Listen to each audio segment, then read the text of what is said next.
the studies have shown that playing games is awesome. Okay, good studies. And that you're happy playing the games. But the studies have shown that your satisfaction with playing the games declines in your mid to late 20s. And then it starts to become less positive and wholesome and fun, and there are a lot of people that are moving on. And by the way, like I've seen this in people I'm close to, and the main reason for your all of a sudden clicking in and being like, okay, like I'm in the game less. This happened to me too. Like I was gaming, and then eventually I was like, oh no. And like the single biggest thing for me was like, oh, I'm gonna try and date a woman, find a relationship. Yeah. And there was an instinctive part of me that was like, I don't know if they're going to be into the gaming thing. I mean, some women do accommodate it. Yeah. So it drove me in a particular direction at that point. And so the studies have shown that this is a very consistent pattern. The social perks and incentives to not be gaming all the time are pretty high at a certain age. Right? And so that's the threshold time where if someone then ventures out into the real world and let's say they find something completely unwelcoming and inhospitable, then they'll be like, all right, fuck that, and then go back to gaming, and then the gaming satisfaction will also decline over time, and then like this is not a great track. Right. When they go out into the world and they're like, okay, hey, what's out here? Like, do I have opportunities, relationships, progression? And they get that, then they're like, okay, like I can follow this. So yes. When that boy or man reaches out and tries to head down that direction, what do they find? Yes. And if they don't find, if they put themselves out there and they find themselves rejected or embarrassed or question their masculinity or manhood, whatever it is, they fail, then it seems a lot safer to go back to video games. Sure.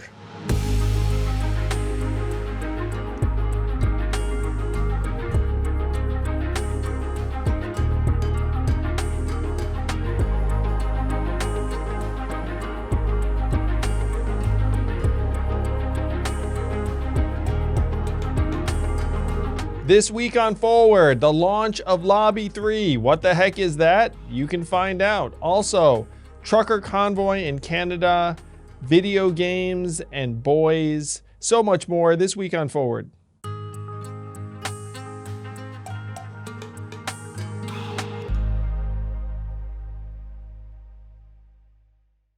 Zach, we are back and we are announcing something big and exciting. The arrival of Lobby3. We've been on the grind. We have been. Yeah. You're always kind of on a grind, but we've been doing some behind the scenes grinding on this. Working on it. And so people who've worked with me for a while know that sometimes when I'm doing something I'm excited, I'm just like, hey, we're doing this. Yes. In this case, we've been working on it for a number of weeks and months and haven't talked about it openly until now. So what the heck is Lobby3? Lobby3 is our effort to help explain Web3 technologies and their potential to combat poverty to the folks in DC, the regulators, the lawmakers, to make sure that they don't do something that stifles this innovation before it can even really get going or reach its full potential. Super pumped about it, and I want to retrace my steps through the last number of years. We're getting into crypto. We're entering the metaverse. Is anyone surprised? No. If the headline is Andrew Yang gets into Web3, I've sort of had one foot in, one foot out for a while. Though as a political figure, I didn't go too far in because it was going to be over the heads of a lot of voters, and there were a bunch of other things. But my first major interaction with this community was speaking at conferences and events when I was running for president. Consensus was one of the first ones, right? Yes. Something around there. Yeah. There was a Blockchain for Good conference I attended in San Francisco. And meeting these people, first it was like, these are my people. It was like my tribe. They were your people. Yeah. It was very optimistic. Entrepreneurial, and 9 out of 10 of them were for some version of UBI, as well. And I would say the vast majority were like Yang Gang or Yang Gang adjacent, although the vast majority probably didn't vote. No offense, crypto community, we love you. If you had voted, we might be in a different. You might be having this conversation at Gracie Mansion. Well, there might not have been that many in New Hampshire, Iowa, too.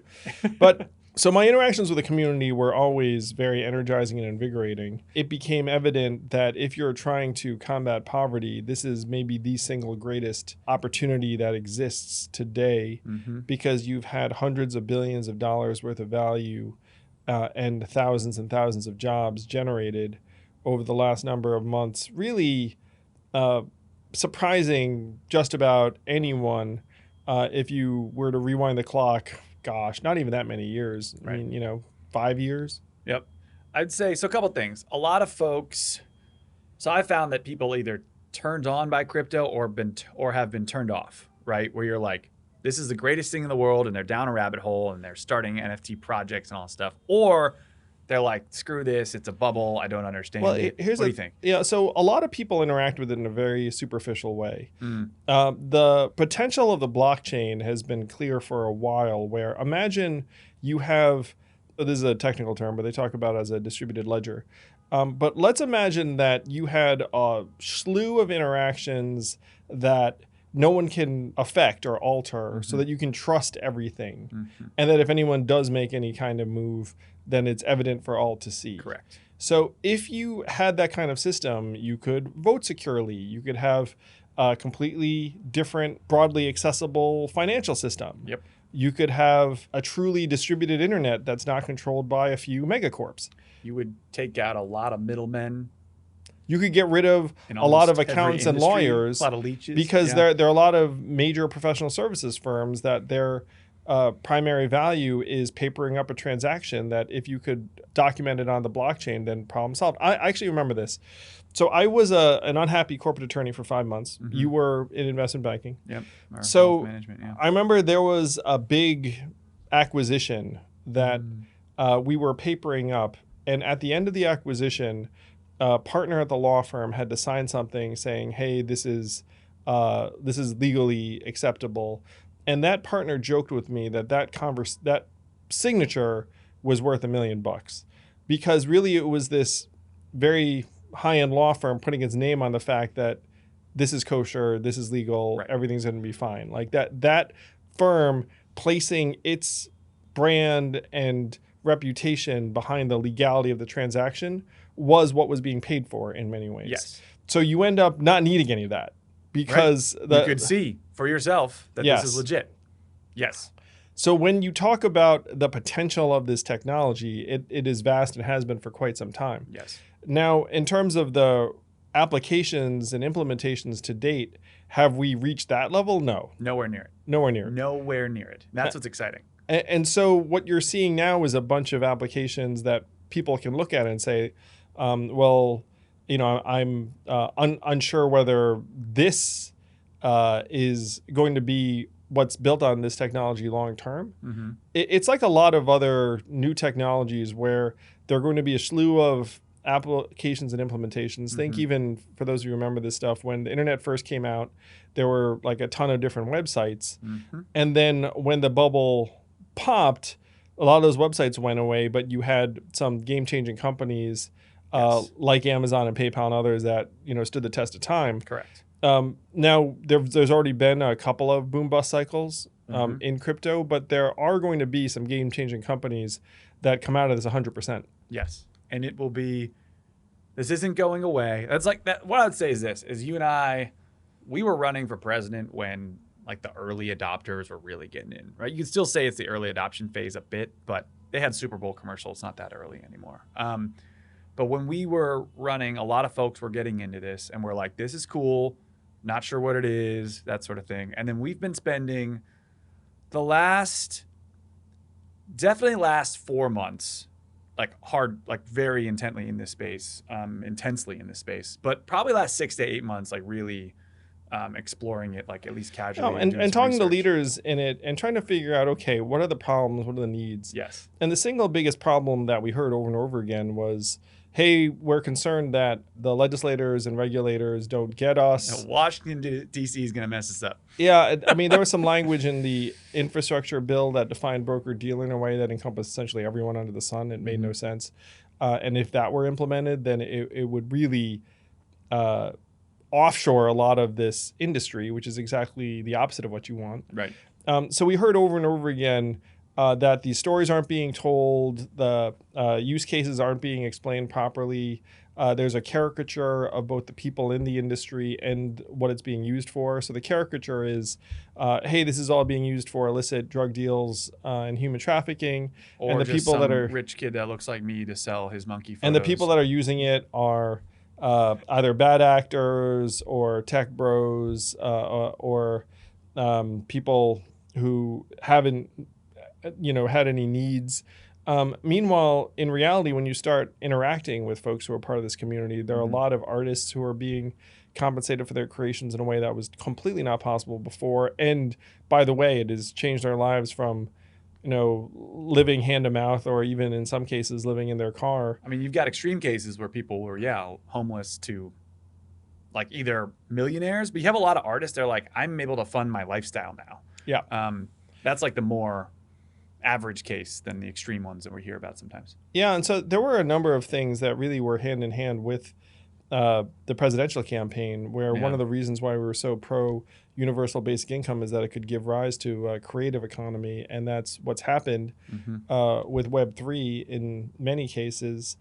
We also wanted to find a way to monetize different types of positive social actions. Yes.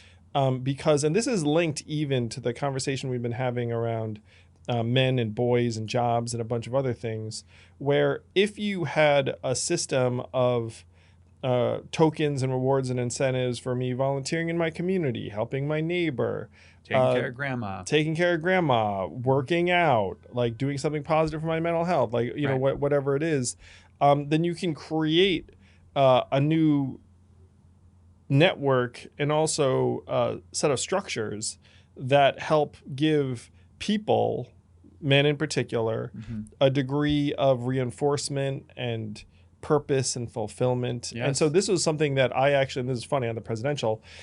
So it's in my book, and a lot of you read my book, The War on Normal People, and I called it Digital Social Credits. Yep. And by the way, Zach is laughing because early in the campaign, he was like, you're not allowed to talk about digital social credits ever again. Because the Asian guy talking about digital social credits just seems like, frankly, China social engineering and blah, blah, blah. You were also already far out. You know what I'm saying? You had already the free money guy or UBI. You had a bunch of new ideas. And then this one was like so far out. And we understood why you did it, like if you ever talked to you. But it was just another thing you had to explain. Yeah, so clearly the idea of digital social credits and tokens, it's already happening now in the metaverse with Web3 and crypto.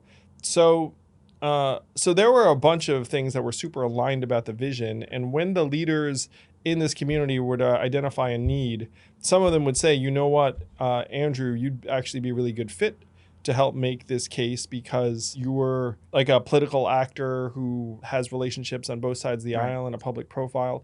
And what many of them did not know, but now they do know, is that we had started an advocacy organization in DC that had been doing this sort of work around anti-poverty measures like cash relief and enhanced child tax credit. And so it really is a perfect fit because this can be the next big step in fighting poverty. If we're able to demonstrate what these technologies can do to enable, for example, like a poor neighborhood in Ohio or Washington, D.C. to get access to financial services in a way that they couldn't before. And by the way, not just to access, but have some buying power. Right. So we looked at this space and we're like, how can we help? And the first one's like, well, we could start a company here and do some cool stuff. And I'll be honest, like, I think we do have, both of us personally and together, like there's some cool business ideas. Like the sky's the limit here. New frontier, very exciting. But the biggest thing that was missing was like, that's where everybody's going, that let's call it human greed or interest there. And what's missing is this, you're talking about, you could bank the world on blockchain in a way we've never been able to do before. You can create value out of almost nothing the right way and incentivize certain behaviors and create communities. You're talking about tech that eliminates poverty. This is it, right? This is the closest we're going to get probably in our lifetime. Like, who knows, right? It can eliminate bureaucracy too, and we all know how much I dislike bureaucracy. That. Yeah. So that's where we went. Yeah. Yeah. So there's a need and opportunity, and we are filling it with Lobby3. So if you are in the Web3 community, please do check out Lobby3, join the DAO, join our Discord, and let's make the case together. If everything I just said is Greek to you, do not worry about it. Don't worry. Just know that we are trying to make it so that some of these technologies end up improving people's lives in the real world as quickly as possible. So Andrew is going to do, I'll help if I can, but Andrew's going to do probably a big circuit around like getting this to, we're going to go to the crypto community, right? We're going to Denver this week to the ETH conference. We're going to go on a number of shows and podcasts and Twitter spaces.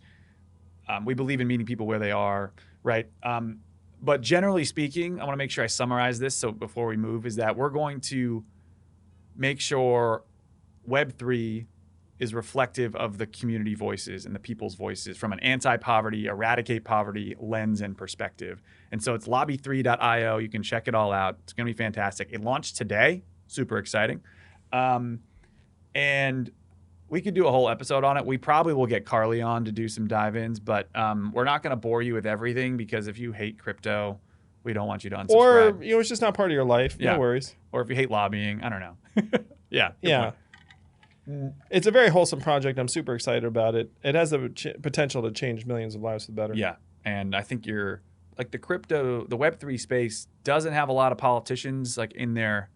If Marco Rubio came out and was like, I love crypto, I'll be your crypto guy. It just wouldn't work, right? I do think you have a unique role that you can play. And part of it too is you want to avoid it being politicized in a particular way. Yeah. And in this day and age, unfortunately, if like someone comes out for it, then someone on the other side will be like, I don't like it. Yeah. So keep it behind the scenes. Yeah. You'd like to just try and make the case in a positive, wholesome way that, look, this is going to change people's lives for the better. It already is. Yep. So lobby3.io. It's going to be fun. Check it out. Join the Discord. We'll be in there. Carly's in there. A bunch of friends are in there. Andrew Wang is in there. A couple, let's call it crypto innovators and Web3 innovators. It'll be fun. It's time to make the metaverse safe for innovation. Keep all of that value generation right here in the US of A where it belongs. Don't offshore it to parts unknown. Let's keep it here. You give this community a voice in Capitol Hill the right way. And the sky is, objectively, the sky's the limit, in my opinion. Well, right now, this is one of the biggest risks overhanging the whole industry. It's like you look up and be like, what will regulations be? We're well past the point where anyone, in my opinion, can expect a lack of regulation or taxation. Correct. Like it's coming. So the question is it going to come in a benign, transparent way that balances the concerns? That's thoughtful. Yeah, because you have two major things. One is reduce risk, and the other is fuel innovation and growth in new offerings. Yep. And so if you get that balance wrong, you can destroy a ton of value. The entire industry does have, in my opinion, like a discount or risk is associated with it because people don't know Good point. where the regulatory could drop to zero at any point regime, or it could be very, very extreme where the government's like, hey, this stuff's illegal. Yep. So there's so much opportunity to be had with this technology. It's super exciting. Can't wait to help it reach its potential if we can.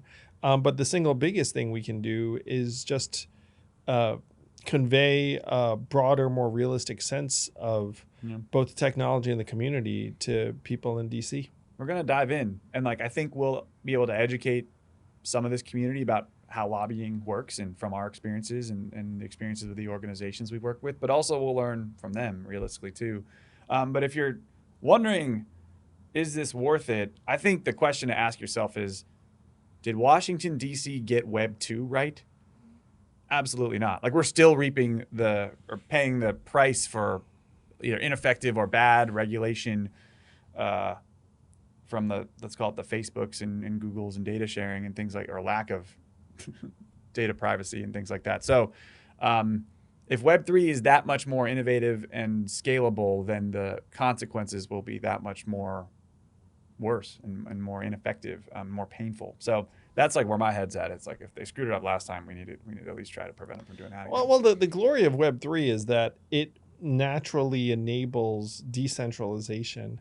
Yeah. And it's one reason why the government generally has this reflexive overreaction towards it.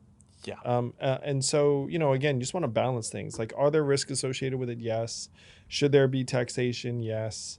But do you also want to make sure that builders can build and innovators can innovate and the jobs stay here? If you look at the risk reward, it's like the reward is enormous.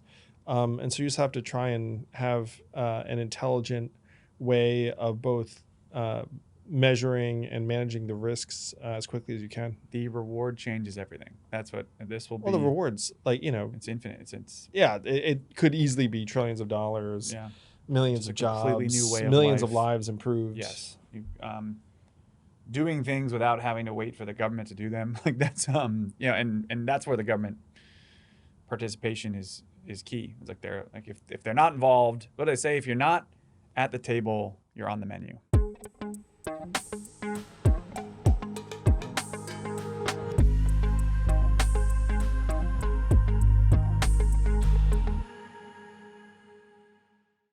I've been an entrepreneur for a long time, and you know the worst feeling in the world? Waiting in line at the post office. Time is money, and you cannot waste your time doing something that you can do from the comfort of your own home. With Stamps.com, you can print official postage right from your computer, save time, money, give you better records, and make your customers happy. For more than 20 years, Stamps.com has been enabling small businesses and individual consumers like you to power the post office right at home. Stop overpaying for shipping, get things done better, faster, cheaper at Stamps.com. Sign up with promo code YANG for a special offer that includes a 4-week trial, free postage, and a digital scale. No long-term commitments or contracts necessary. Just go to Stamps.com, click the microphone at the top of the page, and enter code YANG. You'll be glad you did.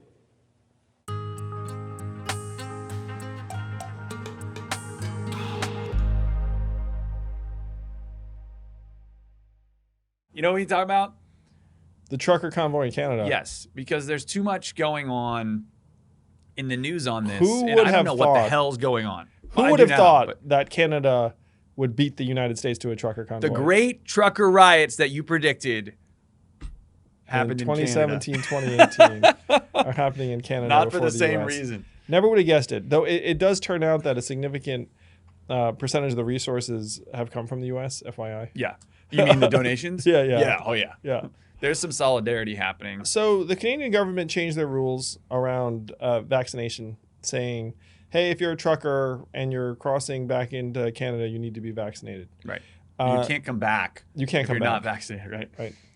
So there are a number of people that hate this rule. Yep. Now, bear in mind, the vast majority of truckers are vaccinated. Correct. And we have this rule in the U.S. It's like the rule itself apparently is not the root. It's the catalyst, but there's other issues besides this specific rule. Yeah. So a number of truckers have protested. Their demands are well beyond this vaccine mandate, Yes. though. Like it's generally, you could consider it something like of an anti-government protest. Yeah. And it's like 8,000 to 10,000 truckers or so, at least. Yeah, a in lot of them person. brought their families so that they're snarling up traffic. They are disrupting international trade routes. I have been to the Ambassador Bridge, which is the bridge between Michigan and Canada. It's the largest single And it's like Ottawa area, artery. right? It's right there. Or they're mainly in downtown Ottawa, and then they're blocking basically Michigan or Detroit and Ottawa's like main trade route, right? Yeah, and my friend Stephen Marsh was reporting directly from the protests. Oh, as was he well. really? Yeah, he that's he cool. lives in Toronto, and there are good for him. Protesters right there. Okay. So the protests have been going on for a while. They've been extraordinarily disruptive. Canada has something of a different interaction than we do, where virtually no mainstream Canadian politician is for this. None. It's not like tiny, you can tiny. imagine it here in the U.S. where it'd be polarized. And even now, I mean, a bunch of the mainstream conservative outlets like Fox and whatnot are essentially pro-truckers. Yep. But there's not an equivalent up in Canada.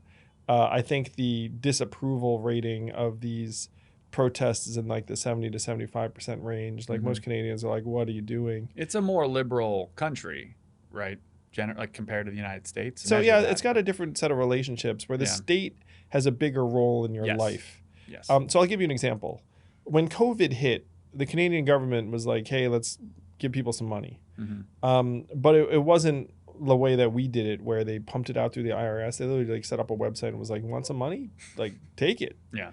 You know, like they had that kind of relationship with their people, where if you were in need, you could go and get it, and they just issued money hand over fist.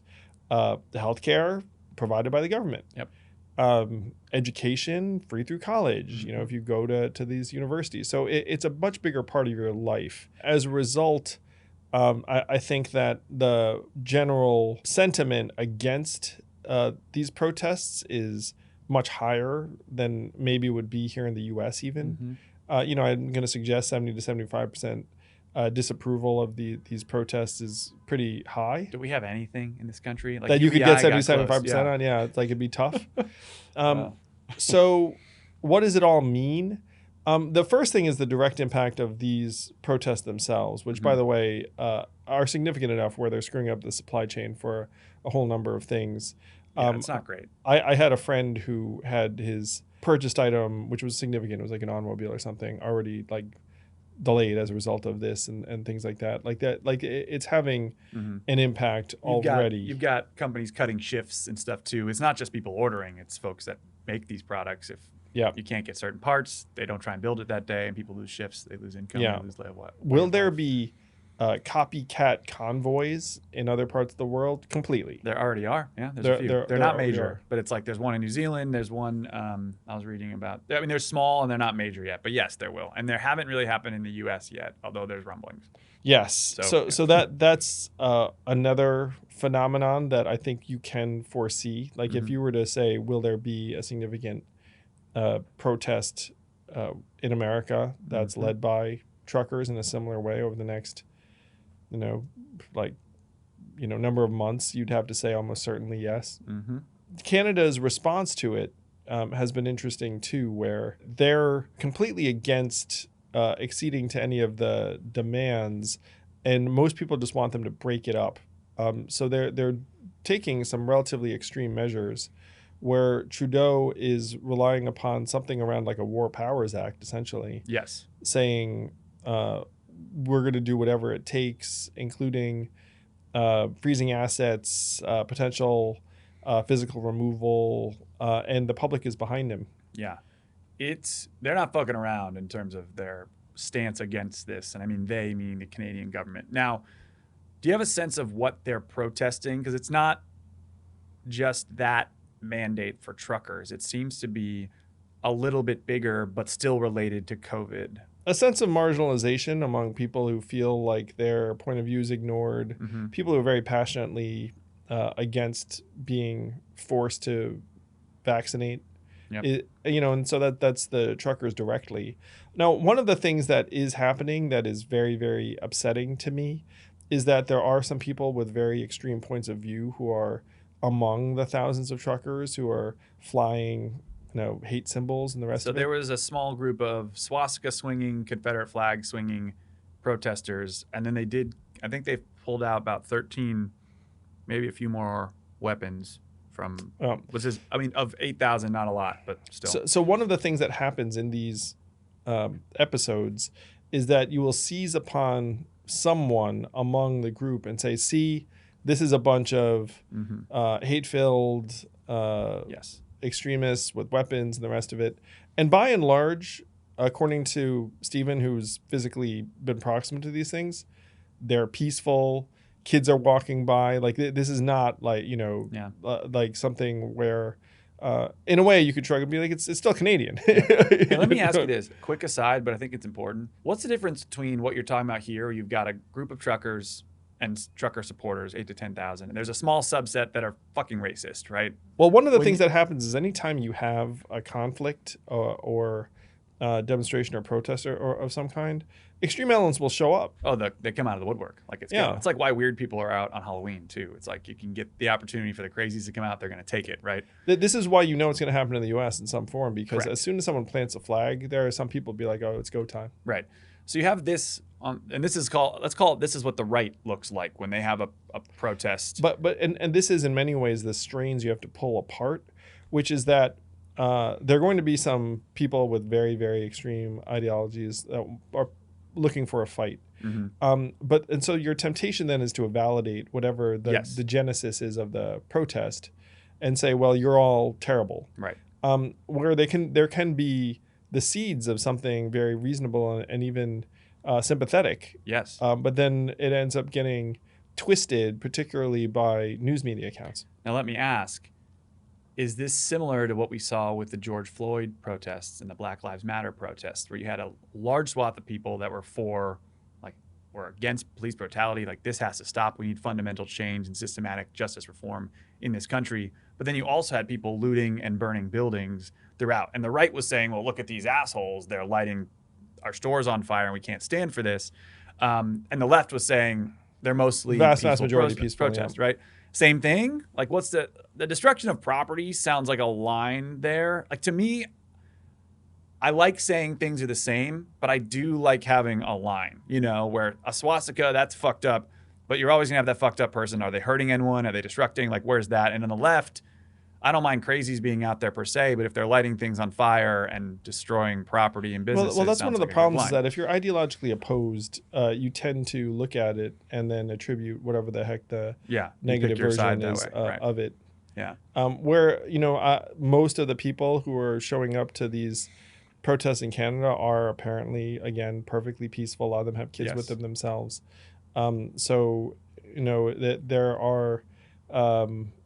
I'm sure people that if you met in person, you'd be like, oh, this person's like reasonable and sympathetic. Yep. The same is going to be true here in the U.S. There's going to be some legitimate gathering, and then it's going to become dark pretty quick. To me, it's kind of what you're saying, don't throw the baby out with the bathwater. Like, what's the core here, right? Like, what are the majority of people upset about? And, like, what's the common ground? And that's on both sides, right? Barry Weiss has a Substack. So, Barry, you were on her pod 6 months ago or so. But she's one of the best folks right now, I find, in doing, like, objective journalism in written form. And she finds other journalists that are great, too. But she had a Substack that we'll plug here, but it's Rupa. I'm for apologies to her for, I think it's her for messing up the last name, but Subramanya. But the article on her Common Sense Substack was called "What the Truckers Want," and they interviewed dozens, probably hundreds. It said they talked to hundreds of truckers and protesters there, and the takeaway was there are plenty of anti-vaxxers and people are like that, but a lot of them are very reasonable people, feel hurt, feel left behind, and think this is the only thing they can do. How do we avoid this? How do you solve this? What is the government to do? What are you thinking? I think the single biggest takeaway is that if it can happen in Canada, it can certainly happen just about anywhere. That's true. And that if it's going to happen at this scale in Canada, so the U.S. prides itself on doing things bigger and better. I think we're going to do it bigger and better. But when I say better, I mean worse. I mean bigger and worse. Like better from a sensational point of view. Well, there will be an order of magnitude larger gathering. What do you think on this? This is from a guy who wrote about trucker convoys in 2017. Yeah, it's true. You're somewhat of an expert, oddly. Yeah. I thought it was going to be because we're automating the jobs away. I did not predict that it was going to be because there was a pandemic that they didn't want to be vaccinated against. This is where I struggle, because I think if you have a certain type, and this is a small case, I don't know how big the population is, but if you have a medical condition where you are like high risk, high variance for a variety of reasons, getting the vaccine yourself is a risk, right? It's a risk. It could kill you. It could have massively negative side effects, things like that. And that does not make you an anti-vaxxer. You can be the most liberal person in the world, right? And you can have that. But if that's the case, and you work in a corporate office who has a vaccine policy, you've kind of got two options. You're going to get publicly shamed because, and not like so bad out the beginning, but you're going to have to wear your mask and everyone else won't be. And there are going to be more and more restrictions put on you. You'll feel awkward. You'll feel isolated. You'll feel like, I guess, a Trump supporter, right? Like no amount of virtue signaling can make people feel like you're not an anti-vaxxer, not on their team. Or you either live like that as option one, or option two, you have to find a new job. Like you have to either work from home or quit, right? And that's a number of the folks that in Barry Weiss's in that Substack we're talking about, where people like, I feel like my lifestyle has changed just because I couldn't, and many of them couldn't or didn't want to get the vax, whether it's religious reasons or medical reasons. To me, that can fuel like irrational thoughts around it, but there's a core rationality there that does make sense to me as someone who's pro-vaccine. What are your thoughts on how you avoid that, prevent that, handle that? Some governments, there's a small government right now in Canada that's like, look, we're just going to come to a truce here. Like, we're going to get rid of this Saskatchewan, law, right? Yeah. Yeah. So it was a city, sorry, right? Or like a province. Yeah. What do you think on that? Because this is kind of the crux of it. I think you get rid of that, you can actually diffuse a lot of this bomb. Well, the tough part is if you're a company or you're a state, your interest is in trying to maximize adoption. And so if you start being like, hey, reasonable exception will be made, your adoption rate is going to be lower. Yes. So you got to go. And so your incentives are to be like, look, we're just going to do this thing. Yeah. And there are a significant number of people who can be moved that direction. And then there are going to be some people that are like, doesn't matter what you say or do, I'm not going to do it. And so this happened in New York City. I don't know if you saw the story where there was a mandate for city employees. Yeah. And then Eric Adams just announced he fired a bunch. I think it was something like 1,400, 1,500 were fired. Now, one of the byproducts of the policy was that another, several thousand who didn't want to get vaccinated did get vaccinated. Right. Because they were like, hey, I don't feel like getting fired. Like, it's not worth it. And then they got vaccinated. And then you had these people lose their job. So in a way, the policy achieved its goal, which is, hey, we got adoption up. Yep. And then there are these 1,400 people that were like, doesn't matter, job not worth it to me. Like, I will go. So if you're a government or a very large company, these measures make policy sense. And it's easier to increase adoption if you take that line than if you're like, well, let's do it case by case. Because case by case, a lot of people will be like, well, I don't want to do it. And here are some reasons why, and et cetera, et cetera.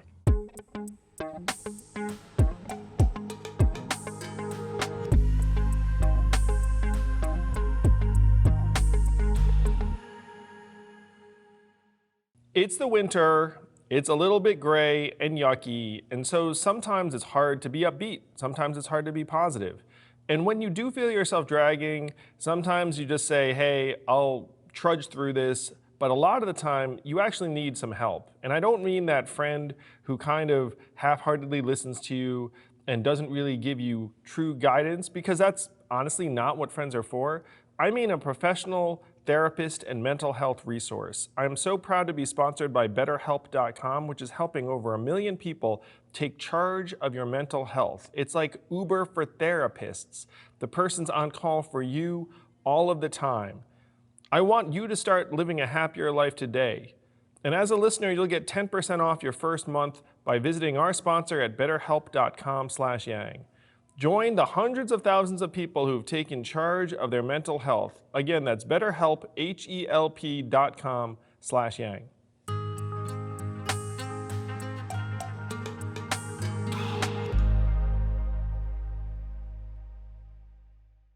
You had a prediction this year, which I think I agree with, that COVID will be over by the end of the year. Yes. But over was loosely defined, right? And intentionally, like we could define over.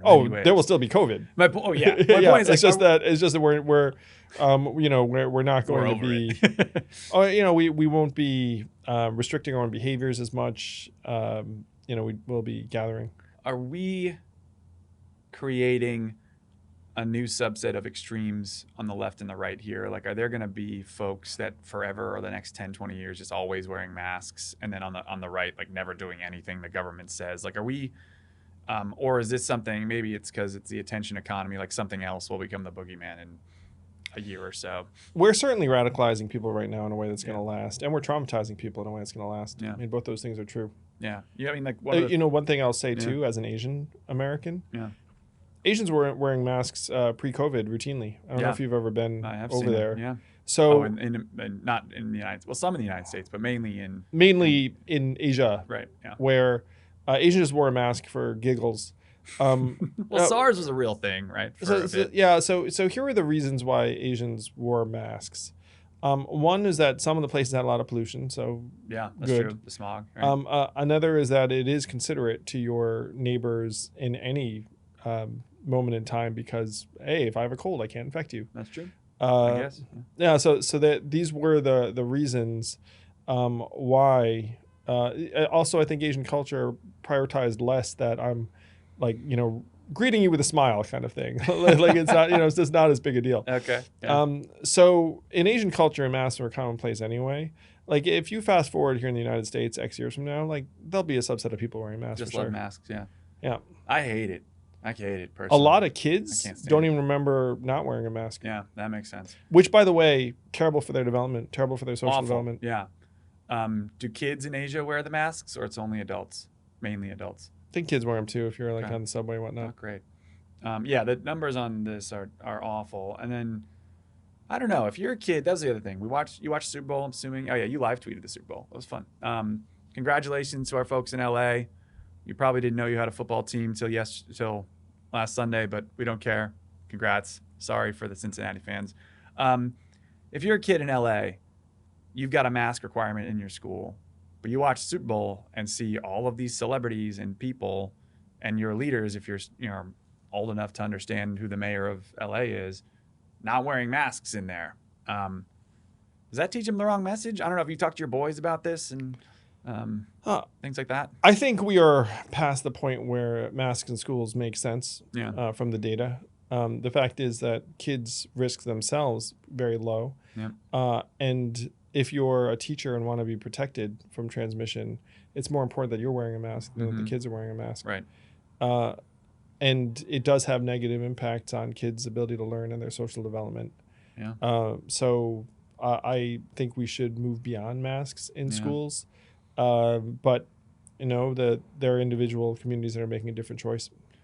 I am open to certain communities having, it's like anything. It's why we have states, right? Like if certain communities want to make their own laws on that, and people do have relative flexibility to move school districts and places, although it gets ugly, as you spread out, Anyway, the last takeaway on the Canadian trucker convoy is that I've read a lot of press that it's a far right movement, and I don't think that's fully accurate.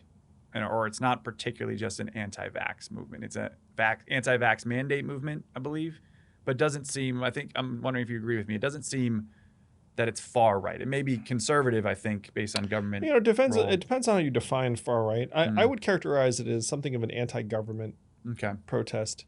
And is that the same thing as far right? Like in some quarters, maybe, in other quarters, less so. Yeah. Occupy Wall Street was establishment, and that came from the left, I guess. Yeah. That got weird. And I'm assuming this convoy will get weird, right? I'm sure many would say it's if it was weird. Summer, it would be weirder. But I think really cold. I'm pretty sure, according to someone who's physically been in their midst, like it's already pretty weird. It's like there's a lot of weirdness here in the U.S. And characterizing something as weird doesn't necessarily mean it's not human, sympathetic, et cetera, et cetera. Like that's one of the big problems with today is that if you introduce me, and this is what my friend Steven said when he wrote an article about it, it's like he met these people or he saw them and they were, disrupting the neighborhood, meaning so the kids couldn't sleep, like and he felt this anger and derision towards them. But then he's commenting on it in a self-aware way. Is that there's like a real impulse for us to regard people in a certain situation or light, and then feel that like anger or even worse, like disgust. And I think that dehumanization is really to be avoided in oneself if you can. It's one of the things too. It's like there are different forms of marginalization, and this is one of the biggest problems in American life right now. It's like there are forms of marginalization that certain segments of society will be like, oh, we should care a great deal about this form of marginalization. Yes. Let's call it gender, race, sexual orientation, something along those lines. Right. Yeah. And then they'd be like, let's take this person who might be impoverished, might be like uneducated, might have very little in the way of opportunities, but they're from a particular part of the country, they have a particular affiliation, maybe a certain set of political beliefs. And that person's marginalized too. In their way, like if you grow up poor in Appalachia, like I'm going to suggest, like you have it rough, and that type of marginalization, like not sympathetic at all, right? In the same, to at least to the same group of people, right? I mean, recently I published an op-ed about men and boys struggling. Yeah, this is a group that is not viewed sympathetically, right? Because they're more powerful than women, or even though by the numbers, tons of adversity, tons of failure. Only 40.5% of college students, less likely to finish high school, 5 times more likely to be in juvenile detention. Like, the facts are very consistent and troubling. Now, I would never go so far as to say like men are marginalized in the same way. It's like that. That's not the suggestion. But if you were to show me someone who, frankly, like grew up in a poor part of the country, and would never have a chance to advance meaningfully, regardless of their race, I'd be like, yeah, that person, that person has it tough. And this is what happened to me on the presidential too, is that I would occasionally comment on, for example, the plight of like people in rural communities, and which, by the way, those communities are being decimated.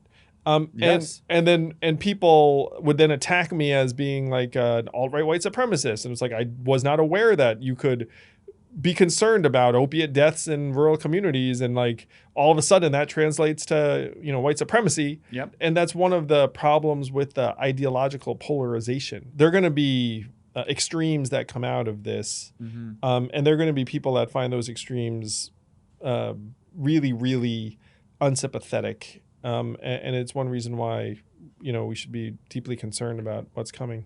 Well, it's in reading the way Trudeau is handling this and the Canadian government is handling this, and then reading stories from folks on the ground, my thought was this seems like a lack of empathy where, okay, maybe a whole chunk of these folks don't like the government or don't like this law, and it's 20% of your country, but it's still 20% of the human beings that are citizens in your country. And the left, I thought, was supposed to be known for empathy, and it's going the other way. Well, at least in Canada, there's also like a high premium placed on not raising a ruckus and doing all this stuff. And those people are, kind of fair. Canadians are nice, generally speaking, nicer than us. This is what my Canadian friend Steven suggested. He was like, joke. Look, like we don't get mad in the same way, but like when people are fouling things up, like there's like actually like a reservoir of Yeah, I get it, I guess, right? I mean, I understand. They do it. They have a different relationship with their own society than we do. There is like a higher level of trust. And then so if someone's heading the other direction, then I think there's like fall in line or stop. Whereas in the U.S., this is one of the fundamental problems. Like the trust is really, really low. So if someone's like, "Hey, screw you, you're full of it," like almost 50% of Americans would be like, "Yeah." So it's in our DNA in the sense that the country started as a revolution, right? It's we split off. I mean, in some way, everybody who came here was getting away from some sort of freedom. Yeah, totalitarian XYZ, right? Some overreach and or opportunity or upside, right? That's the country's story gets told to every child, right? Whether through their parents or through the school. So that's and that's why a lot of people across the world, they feel pride in their country, those shared stories. And these are real measurable things in many ways, right? So we'll see what this happens. Yeah, bold prediction, we'll have our own trucker convoys. That will be bigger and probably way more destructive, and probably over nothing to do with trucking. I don't know. Or if we wait long enough, that'll have something to do with trucking.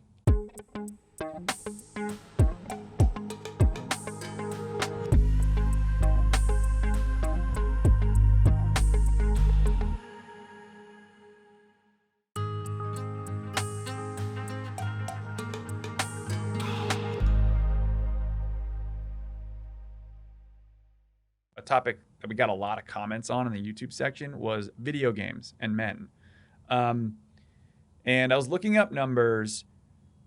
Video games have been more and more appealing to women, or like not that they're more appealing, hold bar, but it's about 50% of gamers, 55% of gamers are men, 45% women. And that's fluctuated, but generally going up. But I do think men fill a void more than women are filling a void with their gaming and video games. So I don't know if you grew up gaming a bit, right? Yes. Did you ever see it as part of your identity in that sense, or part of your masculinity? That's like a weird, deep question, but I'm curious. Oh yeah, for sure. So I grew up playing Atari 2600, and then ColecoVision, and then Nintendo. What's ColecoVision? I had Atari. It was an interim platform. Didn't last long. What was your favorite arcade handheld? games? Street Fighter 2, Mortal Kombat, a lot of the combat games. So when you talk about my masculinity, part of my identity was that I was very, very good at Street Fighter 2, as one example. Like I would beat people. You were good. You were notorious amongst your friends for being that good. But yes, and then if someone came and beat me, it was like a real blow to my ego. Oh, interesting. And then I did play Warcraft. On Nintendo? What's that on? Nintendo? So Street Fighter 2 is an arcade game. Okay. I'd actually go to arcades and play. And then Warcraft, StarCraft, the real-time Warcraft's strategy games. computer, right? And then that became World of Warcraft, which is a massive multiplayer online role-playing game. That became a thing. So I played World of Warcraft enough to understand the appeal and love it, but not enough so that I went that deep into it. And that generation of game then has become the mainstay standard, where you go Dota, which is another similar game. I think someone's gonna yell at me. I compared Dota to World of Warcraft. The high level concept is similar, right? Is what you're saying so you log on, you have a person who can level up progressively. You play with other real humans who you interact with, and so it can give you community and advancement, and structure and purpose and like a lot of other things. People play video games in a healthy amount, and they don't get addicted, which that's also a thing. But they're better social skills, they have better mental health. There's a number of things, which we could talk about, but that's not really the point. Keep going, sorry. No, so I played enough video games to love them, and there was an extended period of my life where I thought anytime I was going to have lots of time on my hands, I'd be like, I'd play a bunch of video games. Got it. Now that idleness has not happened to me because I've just been freaking busy for like a long time. But I felt like I got games to a higher degree than maybe someone who hadn't spent years playing them. Right. And I understand their deep appeal to boys and men because they're the kind of things that give you the positive feedback that you seek almost all the time. Where if I put time in, I'm going to get better. I'm going to gain stature. I'm going to get relationships. Like I almost can't help but gain those things. So, whereas if you do a job, sometimes the positive feedback or reinforcement doesn't follow the effort. That's the crux. That's actually what I'm talking about. And that I think a lot of people are equating male idleness, and it tends to be male idleness, but I guess you could have female idleness too. But idleness with gaming. Well, so this is one thing too that it is just documented fact. Women deal with idleness better than men do. Correct. In terms of evidenced pro-social behaviors. Exhibit 1, out of work women much more likely to go back to school than out of work men. Have you ever had anyone fight you on that? I think that's anecdotally. No, those are documented facts. No, yeah, my point is I don't think that cuts against a narrative we all see every day. Like I think most of the guys I know, when they go through hard times, they kind of self-destruct, right? Or they go through a rough patch. How many times a guy going through a rough patch over a girl? Well, so jobless guys, number one, they volunteer at lower levels than guys who have jobs. So think about that. I have more time, I volunteer less. You do less, yep. My video game computer use consumption goes up. Yep. My alcohol consumption goes up. Yep. My levels of drug use and gambling go up. Yep. So pretty much any social ill you can identify is going to go up. If you give us more time. God. There's a world where video games are massively positive because they're keeping men from becoming idle, in the sense. Like I have a number of friends from, a couple, I'll pick one in particular. Like he's a successful teacher. His wife works. He's got a bunch of kids. They take a couple of vacations a year. He's got a pretty good life.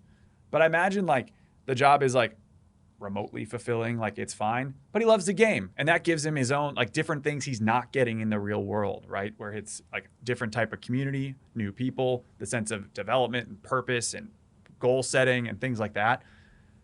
In my opinion, you'd rather have my friend like that focusing on a video game than trying to get those sense of purpose and accomplishment and goal setting in some of the more destructive ways he could be spending his time. He'd probably be gambling. Which could be gambling, it could be drinking. I mean, look, he could get the same amount of fulfillment with a Bible study or a group of guys hanging out, watching sports and other things, right? He could. He could also get them from awful things, right? Or just not get them. Or just not. Well, then and then if he doesn't get them, then it would come out in certain ways, yeah, right? Yeah, it probably would. And I don't think we talk about that enough, right? Because I think there's a connotation that if you're playing video games, you're not being productive. And I know that I play sports video games, or my brother and I. That was one of my favorite things to do when I was living with my roommate here in New York. We'd come back and play NBA 2K. Yes. In college, I played FIFA all the time. I play Madden now. I love it. My brother loves FIFA. My brother and I, so growing up, my brother and I, we love video games. We were like, boys, kids in the 90s, early 2000s. So like Wayne Gretzky's 3D hockey, and then was one of my first, I think that was N64. My brother loved Donkey Kong, all Nintendo games, and mainly he was exceptional at most Mario games. So there was a period of time where he had a summer off, and he was globally ranked in Mario Kart, on the Wii. That's crazy. It's ridiculous. He's a year younger than me. He was 22 when he did it. And we still have fun playing video games every once in a while. But if you're just playing like that, like either Mario Racing or like FIFA or stuff, there's an argument that that's kind of idleness because it's not a lot of social interaction. There's not a lot of team building. It's very different than Call of Duty or World of Warcraft or some of these others. And I think we probably should understand the difference because you can't have guys just rotting. Some of them maybe have a Twitch stream and have found a way to monetize it, but most don't, I imagine, by the numbers. Nope.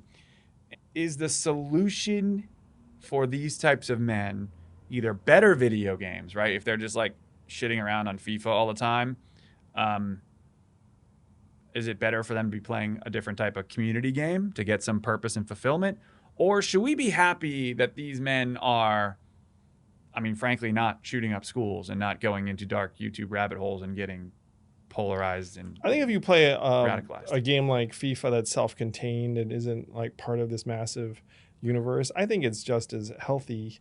In a way, it might be a lower commitment because you just go, bang out some matches and then you're you go back. Whereas if you do join one of these massive multiplayer online role-playing games, it can be a real commitment. That's true. You can't half-ass it. Yeah, you dip your toe in and then you're behind everyone else. They're all super powered and you're like, oh.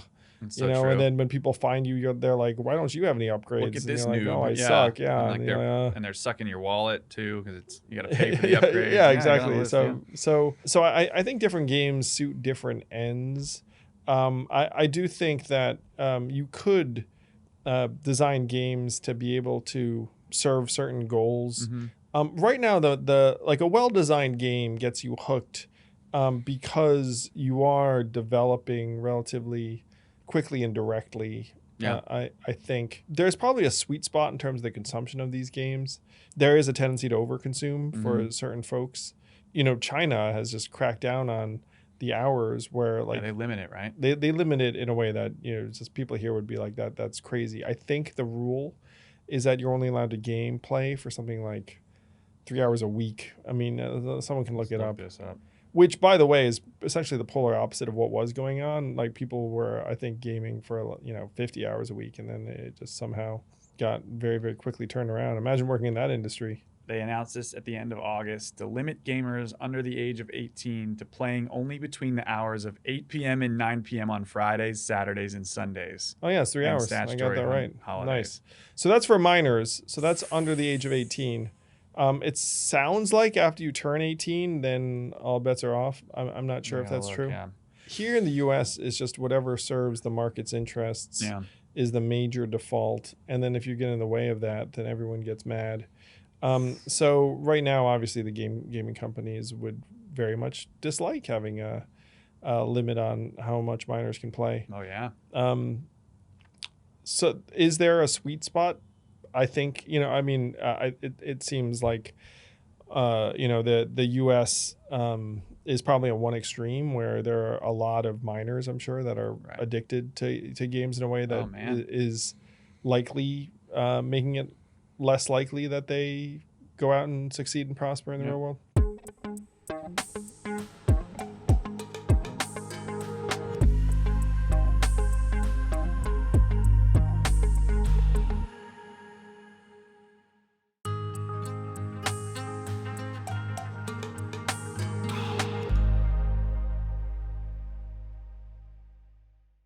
And I'm sure some of these games replace certain parental figures. If you have a lot of kids, broken homes, and like the video game becomes either their community or where they learn right and wrong and other things they're not learning from mom or dad. Do you have advice for parents, what you've done for your boys to help them navigate, let's call it the addictiveness of video games or screen time or things like that? So first, let me say I'm not the role model on this, where my kids love them some Roblox, and they would prize it over any other way to spend their time. No, I think that the best thing you could do in an ideal world would be to spend time with them in pursuits that get them out and about and develop confidence in different ways. But that's unrealistic for a lot of parents and families because you're working, you're busy. Like the easiest thing is just to give the kid a screen and have them. And by the way, they're happier with you, and so you're like, and then and then you know what you do? You turn on your own screen, and you're like, I guess I'll catch up on some stuff. You said this on the trail that parents are outgunned. My parents used to, my dad was an engineer, so it was very systematic, but we used to have like reward systems. So it's simple. Sometimes if I read for 30 minutes or if I cleaned the bathrooms or if I did XYZ chores, then I would earn a certain amount of TV time, which was good. But for me, my brother and I was like, we tried to get my parents where they would like forget to enforce the limit. So it's like, oh, you get 30 minutes of TV time. And if my mom got distracted with something else, I'd squeeze that into 45 or an hour or try. And that's the hardest part is like it's parenting. It's hand-to-hand combat, It's like it's difficult. And to you, like we're wired too in this way. You want your kid to have some screen time, and you need some as well. So it's tough to set a good example too. It is tough. So the single biggest thing you should be pushing for yourself or your kids or whomever, loved ones, is just a sense of moderation. Now the ideal thing, and this would happen to you or to me, where the real world demands stuff of you and of me, and so you're like getting pulled in that way. So if it was not realistic for me to, frankly, play games for like X hours a day, now because I have all these demands. Now, if you were to get rid of all these demands, then all of a sudden it'd be like, So in many ways, the challenge is to make the real world more demanding of a draw, more relationships, more needs and whatnot, or at least in tandem with the gaming and the virtual world. And the upside of the metaverse, theoretically, right? Yeah, there are, and to your point, I mean, this isn't like a pure good, pure bad. It's just like, can it be something that there's too much of? Yes. If you can moderate something and make it a part of your life the way your friend has or whatnot, I think that's reasonable goal for us to set. Yeah. I think it's something interesting. If men aren't getting that sort of purpose, their reason to be. Well, here's what the studies have shown. Yeah. The studies have shown that playing games is awesome. Good studies. And that you're happy playing the games. But the studies have shown that your satisfaction with playing the games declines in your mid to late 20s. And then it starts to become less positive and wholesome and fun, and there are a lot of people that are moving on. And by the way, like I've seen this in people I'm close to, and the main reason for your all of a sudden clicking in and being like, okay, like I'm in the game less. This happened to me too. Like I was gaming, and then eventually I was like, oh no. And like the single biggest thing for me was like, oh, I'm gonna try and date a woman, find a relationship. Women, yeah. And there was an instinctive part of me that was like, I don't know if they're going to be into the gaming thing. I mean, some women do accommodate it. Yeah. So it drove me in a particular direction at that point. And so the studies have shown that this is a very consistent pattern. The social perks and incentives to not be gaming all the time are pretty high at a certain age. Right? And so that's the threshold time where if someone then ventures out into the real world and let's say they find something completely unwelcoming and inhospitable, then they'll be like, all right, fuck that, and then go back to gaming, and Right. then the gaming satisfaction will also decline over time, and then like this is not a great track. Right. When they go out into the world and they're like, okay, hey, what's out here? Like, do I have opportunities, relationships, progression? And they get that, then they're like, okay, like I can follow this. So Yes. when that boy or man reaches out and tries to head down that direction, what do they find? Yes. And if they don't find, I mean, if they put themselves out there and they find themselves rejected or embarrassed or question their masculinity or manhood, whatever it is, they fail, then it seems a lot safer to go back to video games. Sure. That doesn't mean some of these video games aren't like productive and helpful and they can learn certain things, but it's also like over time that they have diminishing marginal returns, right? It's not great. It's not a great outcome for. Yeah, I had a chapter on this that if you're looking for this, like the article's posted somewhere, but Yeah. there's a chapter in the War on Normal People called Video Games and the Parenthetical Male Meaning of Life. Yep. It is going to be a growing force in people's lives, particularly here in America. We just have to try and make it as positive as possible, make the real world as positive as possible, and make the metaverse as positive as possible. Right. I mean, the way I see it, you have to give them better options than video games, or you have to make the video games connect to real life more, right? You might have some for-profit incentives for the latter there. And again, if there's a loved one or you yourself, just try and play in moderation. Yeah. It's like you play. Amen. My test when I was gaming, have I been frozen in position for so long that I have a body part that hurts? Very logical of you. Yeah. Yeah, I have the same. Or am I hurting myself tomorrow by playing today? It was like a big, and it's the delayed gratification. It's the marshmallow test for kids that I think is important, right? I heard this one where it's Delayed gratification. I give you one marshmallow now or 2 in 5 minutes. Tell you big test. for those of you at home who remember this stuff, it's fine. No one does. Whatever. I had a callus on my left hand from doing the Ryuken Street Fighter 2 motion so much because it involves a joystick and a semicircle to the right. I did it so many times Going up. that I developed a callus below my left middle finger. And I'm touching it right now to see if it's still there. It's still there. I mean, maybe I know. should have you touch it to see. No, Dude, I think it's still there. That's I mean, you can see it comparably, the left to the right hand. all right. Look at that, man. That's your video game scars. My video game did callus. it. A point Yeah. of pride, man. Point of pride. I've fucking ruled as Ken Ryu, but I was disconcertingly effective Balrog, which totally screwed everyone up because they were like, Balrog's terrible. But you found his. But I found a way to win with Balrog, where I'm just going to geek out for a minute. Please. So Balrog is the boxer, not a good character. Okay. So if you were playing like Ken or Ryu, you'd think you could just like fireball him into submission. But what he did have is he had a power where he could actually spin through a fireball and punch you if you timed it perfectly. It's difficult to time. I was very good You with got him, good but at I still timing. couldn't know. But when I could time it, the beginning of the round. So the early on. So you're the ready. beginning of the round, I would hold all 3 punch buttons down, and then whoever I'm fighting, 9 times out of 10, they're gonna do a fireball. So they do the fireball, and I time through it. So then I punch them, and then they're just like, "What just happened?" I just did like a 'em off customary guard. opening, and I just got punched. So then their next move is like they don't fireball again because they're now afraid Right, I'm just going to do it again. again. Right. So then they jump in the air to do like a jumping kick, which is like the next most like basic move, effective right. thing. This is how I would. And then I'm Street Fighter expecting 2. it. So then You're the worst. You're so like the then I guys did that play like online that just shit so on then me I did a whatever game I'm rushing uppercut that would punch him out of the air. So at this point then they're like, often like half the time I'd be able to get a third shot in, and because I'd hit them 3 times in succession, they'd be dazed for a second. And then you'd like the round's like 2/3 over. And then the rest of it, I'm like Just a effective normal enough to fight, do it. yeah. Well, the other thing is that the guy had the equivalent of the Guile Sonic Boom attack, where if you did like the left hold, right punch, he did a punch that took a little bit of damage, that even if you blocked it. So I just be like doing that over and over again, just like screwed people up.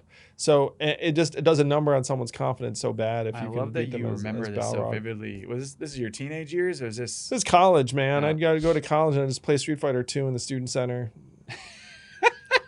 It was mostly Asian dudes. Anyone who's my age knows what I'm talking about.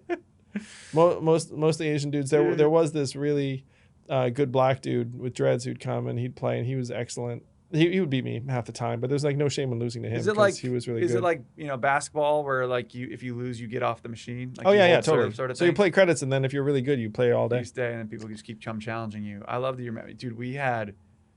You and I had such different college experiences, man. I don't think I played Street Fighter once. No, I don't think. Well, I mean, dude, I'm like X years older than you. I mean, I went to school between. Just kidding. I went to school in the like early to mid '90s. I will say I played Super Smash Bros. And I did love that, and I was very good with Star Fox because he had that move that you could like, you would jump and then do like a real quick direction, like left to right, and I was very good at like, I was just jumping, knowing it was coming, and then mid jump I would just direct right at him and hit him, and then he had a pretty good shield, pretty good gun. Didn't think we'd be talking about this. Very exciting. Glad you have calluses from your video game. My Street Fighter days, yeah. Oh my gosh, that's amazing. Okay, with that, folks, Is it? Anyway, exciting stuff from Andrew and Zach today. Yes. I'm proud of us. I'm pumped about Lobby3. Join the Discord. You can join a Discord without having an NFT. So we'll tweet about it. Lobby3.io. Click the link. It'll be fun. See you Monday.